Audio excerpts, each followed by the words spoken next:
26장 성막. 성막을 만들되 가늘게 꼰 모시실과 청색실과 자주색실과 주홍색실로 짜서 그룹 천사 문양을 수놓은 10폭의 천으로 만들어라. 이 일은 숙련된 장인이 맡아야 한다. 10폭의 천은 각각 길이 12.6m, 너비 1.8m로 하되 5폭을 옆으로 나란히 이어 한 벌이 되게 하고 나머지 5폭도 옆으로 나란히 이어 한 벌이 되게 하여라. 나란히 이은 한 벌의 한쪽 가장자리를 따라 청색실로 고리를 만들고 나란히 이은 다른 벌의 한쪽 가장자리에도 그렇게 하여 두 벌의 마지막 폭에 각각 50개의 고리를 만들어라. 금으로 갈고리 50개를 만들고 그것으로 두 벌의 천을 서로 연결하여 하나의 온전한 성막이 되게 하여라. 그런 다음 염소털로 짜서 만든 11폭의 천으로 성막을 덮을 천막을 만들어라. 천 한 폭의 길이는 13.5m, 너비는 1.8m로 하되 천 5폭을 나란히 이어 연결하고 나머지 6폭도 그렇게 연결하여라. 6번째 폭은 반으로 접어 성막 앞쪽으로 걸치게 하여라. 나란히 이은 천의 한쪽 가장자리를 따라 고리 50개를 만들고 맞물리 쪽의 가장자리에도 고리 50개를 만들어라. 청동으로 갈고리 50개를 만들고 그것을 양쪽 고리에 걸어 하나의 천막이 되게 하여라. 여분으로 남은 천막의 반폭은 성막의 뒤로 늘어뜨려라. 천막에서 양쪽으로 45cm씩 남는 부분은 성막 양옆으로 늘어뜨려 성막을 덮게 하여라. 마지막으로 붉게 물들인 가공한 순양 가죽으로 천막 덮개를 만들고 돌고래 가죽으로 그 위에 덮을 덮개를 만들어라. 아카시아 나무 널판으로 성막의 뼈대를 세워라. 각 널판은 길이 4.5m, 너비 67.5cm로 하고 널판마다 촉꽂이 2개를 만들어 널판을 고정시킬 수 있게 하여라. 모든 널판을 똑같이 만들어라. 남쪽에 세울 널판 20개와 은 밑받침 40개를 만들어 널판마다 2개씩 달려있는 촉꽂이를 꽂을 수 있게 하여라. 성막의 북쪽도 같은 구조로 만들어라. 서쪽을 바라보는 성막의 뒤쪽에 세울 널판을 6개 만들고 성막 뒤쪽 두 모퉁이에 세울 널판을 추가로 2개 더 만들어라.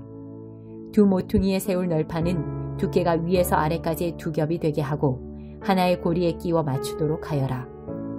널판이 8개이고 각 널판의 밑받침이 2개씩 있어 밑받침이 16개가 된다.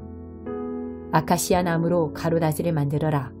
성막 한쪽 옆면 널판들에 5개, 다른 쪽 옆면 널판들에도 5개, 서쪽을 바라보는 성막 뒤쪽에도 5개를 만들어라.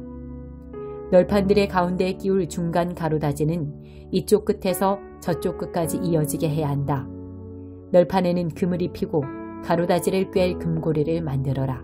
그리고 가로다지에도 금을 입혀라. 그런 다음 내가 산에서 네게 보여준 도안대로 성막을 세워라. 청색실과 자주색실과 주홍색실과 가늘게 꼰 모시실로 휘장을 만들어라. 숙련된 장인을 시켜 휘장에 그룹 천사 문양을 짜넣게 하여라. 그 휘장을 금 갈고리에 걸어 아카시아 나무로 만든 4기둥에 들이워라. 4기둥에는 금을 입히고 은으로 만든 4개의 밑받침 위에 그 기둥들을 세워라. 휘장을 갈고리에 걸어 들이우고 나서 휘장 안쪽에 증거궤를 들여놓아라. 이 휘장이 성소와 지성소를 구분해 줄 것이다. 속죄판으로 지성소에 있는 증거궤를 덮어라. 상과 등잔대는 휘장 바깥쪽으로 놓되 등잔대는 성막 남쪽에 놓고 상은 맞은편 북쪽에 놓아라. 성막문을 가리는 막을 만들어라. 청색실과 자주색실과 주홍색실과 가늘게 꼰 모시실로 짜서 만들어라. 아카시아 나무로 기둥 5개를 만들고 금을 입혀서 그 막의 뼈대로 세우고 막을 칠 수 있게 금 갈고리도 만들어라. 그리고 기둥을 받치는 데 쓸 밑받침 5개는 청동으로 주조하여라. 5장. 38년 된 병자를 고치시다. 곧이어 또 다른 명절이 다가오자 예수께서 다시 예루살렘으로 가셨다. 예루살렘의 양의 문 근처에 히브리 말로 베데스다라 하는 연못이 있었고 그 연못에 회랑 5채가 딸려 있었다. 그 회랑에는 눈먼 사람, 다리를 저는 사람, 중풍병자같이 몸이 아픈 사람들이 수백 명 있었다. 거기에 38년 동안 앓고 있던 한 남자가 있었다. 예수께서 그가 연못가에 누워있는 것을 보시고 또 그가 그곳에 얼마나 오래 있었는지를 아시고 말씀하셨다. 네가 낫기를 원하느냐? 그 남자가 말했다. 선생님, 물이 움직일 때 저를 연못에 넣어줄 사람이 없습니다. 제가 연못에 닿을 즈음이면 이미 다른 사람이 들어가 있습니다. 예수께서 말씀하셨다. 일어나서 내 자리를 들고 걸어가거라. 그러자 그가 곧바로 나았다. 그는 자기 자리를 들고 걸어갔다. 마침 그날은 안식일이었다. 유대인들이 그 나은 사람을 막아서며 말했다. 오늘은 안식일이요. 자리를 들고 다녀서는 안 돼요. 그것은 규정을 위반하는 일이요. 그러자 그가 그들에게 말했다. 나를 낫게 해준 분이 내게 자리를 들고 걸어가라고 말씀하셨소. 그들이 물었다. 당신에게 자리를 들고 걸어가라고 한 사람이 누구요? 그러나 그 나은 사람은 그분이 누구인지 알지 못했다. 예수께서 어느새 무리 속으로 몸을 숨기셨기 때문이었다. 얼마 후에 예수께서 성전에서 그 사람을 만나자 이렇게 말씀하셨다. 아주 좋아 보이는구나. 너는 건강해졌다. 죄 짓는 삶으로 되돌아가지 마라. 만일 되돌아가면 더 심한 일이 일어날 수 있다. 그 사람이 돌아가서 자기를 낫게 해준 이가 예수라고 유대인들에게 말했다. 그러자 유대인들은 예수께서 안식일에 그 같은 일을 했다는 이유로 그분을 잡으려고 했다. 그러나 예수께서는 스스로를 변호하시며 이렇게 말씀하셨다. 내 아버지께서 안식일에도 쉬지 않고 일하신다. 그러니 나도 일한다. 그 말에 유대인들이 격분했다. 이제 그들은 예수를 공개적으로 공격하는 것에 머물지 않고 그분을 죽이려고 했다. 예수께서 안식일을 어겼을 뿐 아니라 하나님을 자기 아버지라고 부르면서 하나님과 자신을 동등한 자리에 두었기 때문이다. 오직 아버지의 말씀대로. 그래서 예수께서 자신에 대해 길게 설명하셨다. 내가 너희에게 사실 그대로 말하겠다. 아들은 무슨 일이든지 자기 마음대로 하지 않고 아버지에게서 본대로만 한다. 아버지께서 하시는 일을 아들도 한다. 아버지는 아들을 사랑하셔서 자신이 하는 모든 일에 아들도 참여하게 하신다. 그러나 너희가 본 것은 일부에 지나지 않는다. 아버지께서 죽은 사람들을 다시 살리시고 생명을 창조하시는 것처럼 아들도 그 일을 하기 때문이다. 아들은 자기가 택한 사람 누구에게나 생명을 준다. 아들과 아버지는 그 누구도 내쫓지 않는다. 아버지는 심판할 모든 권한을 아들에게 넘겨주셔서 아들도 아버지와 똑같이 영광을 받게 하셨다. 아들에게 영광을 돌리지 않는 사람은 아버지께도 영광을 돌리지 않는 것이다. 아들을 영광의 자리에 앉히신 것이 아버지의 결정이기 때문이다. 너희가 반드시 귀 기울여 들어야 할 말이 있다. 누구든지 지금 내가 하는 말을 믿고 나에게 책임을 맡기신 아버지와 한편에 서는 사람은 지금 이 순간 참되고 영원한 생명을 얻고 더 이상 정죄받지 않는다. 그는 죽은 사람의 세계에서 산 사람의 세계로 과감히 옮겨온 것이다. 너희가 반드시 알아두어야 할 것이 있다. 죽은 자들이 하나님 아들의 음성을 듣고 살아날 때가 왔다. 지금이 바로 그때다. 아버지 안에 생명이 있는 것처럼 아버지께서는 아들 안에도 생명을 주셨다. 또한 아버지께서는 그가 인자이기 때문에 그에게 심판의 문제를 결정하고 시행할 권한을 주셨다. 이 모든 말에 그렇게 놀랄 것 없다. 죽어서 땅에 묻힌 모든 사람들이 그의 음성을 들을 때가 온다.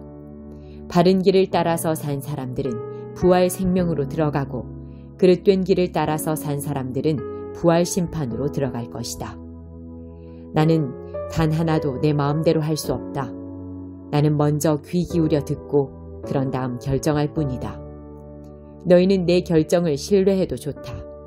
내가 내 마음대로 하지 않고 오직 지시받은 대로 하기 때문이다. 내가 내 자신을 위해 말한다면 그 증언은 헛될 뿐 아니라 나의 이익을 위한 것이 되고 말 것이다. 그러나 나를 증언해 주시는 분은 따로 계시다. 그분은 모든 증인 가운데 가장 믿을 만한 증인이시다. 게다가 너희 모두는 요한을 보았고 그의 말을 들었다. 그가 나에 관해 전문적이고 믿을 만한 증언을 해주지 않았느냐? 그러나 내가 너희의 지지를 얻으려고 하거나 한낱 사람의 증언에 호소하려는 것은 아니다. 내가 이렇게 말하는 것은 너희로 구원을 얻게 하려는 것이다. 요한은 밝게 타오르는 횃불이었고 너희는 한동안 그의 밝은 빛 속에서 기쁘게 춤을 추었다. 그러나 참으로 나를 증거하는 증언, 요한의 증언보다 훨씬 뛰어난 증언이 있다. 아버지께서 나에게 이루라고 맡겨주신 일이 바로 그것이다. 내가 이루려고 하는 이 일이 아버지께서 실제로 나를 보내셨다는 것을 증언해준다. 또한 나를 보내신 아버지께서도 나를 증언해 주셨다. 그러나 너희는 이 점을 놓치고 말았다. 너희는 그분의 음성을 들은 적도 없고 그분의 모습을 뵌 적도 없다. 너희의 기억 속에 그분의 메시지가 하나도 남아있지 않은 것은 너희가 그분의 심부름꾼을 진정으로 받아들이지 않았기 때문이다. 너희는 영원한 생명을 얻을 수 있으리라는 생각에 늘 성경에 파묻혀 지낸다. 그러나 너희는 나무를 보느라 숲을 놓치고 있다.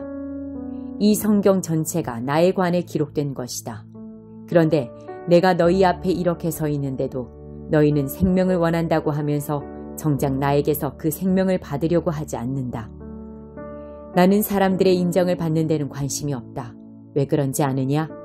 내가 너희와 너희 무리를 잘 알기 때문이다. 나는 너희의 행사 일정에 사랑이 없다는 것을, 무엇보다 하나님의 사랑이 없다는 것을 안다. 내가 내 아버지의 권한을 가지고 왔으나 너희는 나를 쫓아내거나 피하기만 한다. 만일 다른 누군가가 으스대며 왔다면 너희는 두 팔 벌려 그를 맞았을 것이다. 너희가 서로 자리 다툼을 벌이고 경쟁자들보다 상석에 앉으려고 하고 하나님을 무시하는데 시간을 다 허비하면서 어떻게 하나님과 함께하는 곳에 이르기를 기대하느냐. 그러나 내가 내 아버지 앞에서 너희를 고발할 것이라고는 생각하지 마라. 너희를 고발할 이는 너희가 그토록 의지하는 모세다. 너희가 모세의 말을 진실로 믿었더라면 나를 믿었을 것이다. 그가 기록한 것이 나를 두고 한 것이기 때문이다. 너희가 그의 기록도 진정으로 받아들이지 않는데 어떻게 내 말을 진정으로 받아들일 것이라고 기대할 수 있겠느냐. 2장 지혜가 주는 유익. 친구여, 내가 하는 말을 마음에 새겨라. 내 훈계를 받아들여 목숨 걸고 지켜라. 지혜의 세계에 귀를 쫑긋 세우고 분별 있게 살기로 결심하여라. 그렇다. 무엇보다 통찰력을 추구하고 그것을 얻기까지 결코 만족하지 않는다면 금을 캐는 채굴업자와 보물 찾기에 나선 탐험가처럼 그것을 찾는다면 어느새 하나님을 경외하고 하나님 아는 지식을 얻게 될 것이다. 하나님은 지혜를 값없이 주시고 지식과 명철을 숨기시지 않는 분이시기에 그렇다. 그분은 제대로 사는 이들에게 상식의 보고가 되시고 꾸밈없고 성실한 이들의 보호자가 되어주신다. 정직하게 사는 모든 이들을 주시하시고 그분께 충성하고 헌신하는 자들을 특별히 보살피신다. 그러면 너는 참되고 공평한 것을 가려내고 모든 좋은 길을 찾아낼 수 있을 것이다. 지혜가 내 절친한 벗이 되고 지식은 유쾌한 동행자가 될 것이다. 건전한 상식이 앞서 나가 위험을 찾아내고 통찰력이 너를 빈틈없이 지켜줄 것이다. 내가 잘못된 길로 접어들지 않도록 길을 잃어 어디가 어딘지 모르는 자들의 엉터리 길 안내를 따르지 않게 지켜줄 것이다. 저들은 놀이하듯 악을 저지르고 못된 짓을 기념해 잔치를 연다. 그들이 다니는 길은 죄다 막다른 골목, 여기저기 둘러봐야 출구 없는 미로일 뿐이다.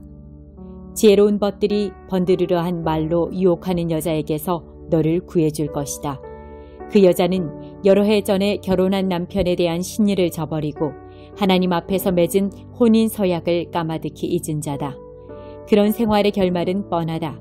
걸음을 뗄 때마다 지옥에 가까워질 뿐이다. 그 여자와 어울리는 사람은 돌이키지 못하고 참된 삶으로 이어지는 길에 발을 들여놓지 못한다. 그러니 선한 이들과 어울리고 신뢰할 만한 길을 걸어라.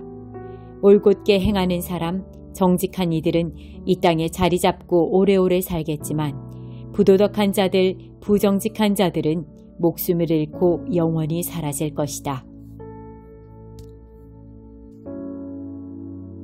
갈라디아서 1장.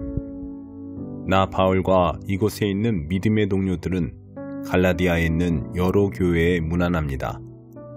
내가 이렇게 편지를 보낼 수 있는 권한은 사람들의 합의나 윗사람들의 임명에서 온 것이 아닙니다. 그것은 메시아 예수와 그분을 죽은 자들 가운데서 살리신 아버지 하나님께 직접 받은 것입니다. 나는 하나님께로부터 임명받은 사람입니다. 그러므로 나는 다음과 같은 말로 여러분에게 문안합니다. 은혜와 평화가 여러분에게 있기를 바랍니다. 우리는 이 말이 무엇을 의미하는지 잘 압니다. 예수 그리스도께서 우리 죄를 대속하기 위해 자기 몸을 제물로 바치시고 우리가 사는 이 악한 세상에서 우리를 건져주셨기 때문입니다. 우리 모두가 이 구원을 경험하는 것, 그것이 바로 하나님의 계획입니다. 하나님께 영광이 영원 무궁토록 있기를 바랍니다. 참으로 그렇게 되기를. 다른 메시지는 없습니다. 나는 여러분의 변덕이 믿기지 않습니다. 그리스도의 은혜로 여러분을 불러주신 그분을 그렇게도 쉽게 배반하고 다른 메시지를 받아들이다니요. 여러분도 알다시피 그것은 사소한 차이 정도가 아닙니다. 그것은 완전히 다른 메시지, 이질적인 메시지라고 할 수도 없는 것, 하나님에 관한 거짓말이기 때문입니다. 이처럼 여러분 사이에서 동요를 일으키는 자들이 그리스도의 메시지를 왜곡하고 있습니다. 단도직입적으로 말하겠습니다. 우리 가운데 어떤 사람이 심지어 하늘에서 온 천사일지라도 우리가 처음 전한 메시지와 다른 것을 전한다면 그는 저주를 받아 마땅합니다. 전에 말씀드렸고 이제 다시 말씀드리지만 아무리 유명하고 자격이 대단한 사람이라도 여러분이 처음 받은 메시지와 다른 것을 전하는 사람이 있다면 그는 저주를 받아 마땅합니다. 내가 이처럼 강경하게 말하는 것이 사람들을 조종하려는 것이겠습니까? 혹은 하나님의 환심을 사려는 것이겠습니까? 아니면 대중의 박수를 얻으려는 것이겠습니까? 대중의 인기를 얻는 것이 나의 목표라면 나는 그리스도의 종이 되려고 애쓰지 않을 것입니다. 이것을 알아야 합니다. 친구 여러분, 아주 단호하게 말씀드립니다. 내가 여러분에게 전한 이 위대한 메시지는 그저 인간의 낙관론이 아닙니다. 그것은 내가 전통으로 물려받은 것도 아니고 어떤 학파로부터 배운 것도 아닙니다. 나는 그것을 하나님께로부터 직접 받았습니다. 나는 그 메시지를 예수 그리스도께로부터 직접 받았습니다. 여러분은 내가 전에 유대인의 방식대로 살 때 어떻게 행동했었는지 이야기를 들었을 것입니다. 그 당시 나는 하나님의 교회를 박해하는 일에 전력을 다했습니다. 나는 하나님의 교회를 철저히 파괴하려고 했습니다. 내 조상의 전통을 지키는 일에 어찌나 열성을 다했던지 그 면에서 나는 내 동료들보다 훨씬 앞서 있었습니다. 그러나 그때에도 하나님은 나를 향한 계획을 가지고 계셨습니다. 내가 아직 모태에 있을 때 그분은 너그럽게도 나를 택하시고 불러주셨습니다. 그분은 내게 개입하시고 자기 아들을 나타내 보이셔서 나로 하여금 기쁜 마음으로 그 아들을 이방인들에게 알리게 하셨습니다. 나는 부르심을 받자마자 내 주위에 누구와도 상의하지 않고 나보다 먼저 사도가 된 사람들과 의논하러 예루살렘으로 올라가지도 않고 곧장 아라비아로 갔습니다. 그리고 얼마 후 다마스쿠스로 되돌아갔고 3년 후에 베드로와 함께 내가 전하는 이야기를 서로 비교해 보려고 예루살렘으로 올라갔습니다. 내가 예루살렘에 머문 기간은 고작 보름 정도였으나 거기서 지낸 시간은 정말 대단했습니다. 나는 우리 주님의 동생 야고보만 만났을 뿐 다른 사도들은 구경도 못했습니다. 내가 여러분에게 하는 이 말은 절대로 거짓말이 아닙니다. 그 후에 나는 시리아와 길리기아에서 사역을 시작했습니다. 그렇게 시간을 보내며 활동한 뒤에도 나는 유대에 있는 그리스도의 교회들의 얼굴이 알려지지 않았습니다. 그저 전에 우리를 박해하던 사람이 이제는 자기가 없애버리려던 그 메시지를 전하고 있다는 소문만 떠돌 뿐이었습니다. 그들이 나에 대해 보인 반응은 나로 인해 하나님을 알아보고 그분을 경배하는 것이었습니다.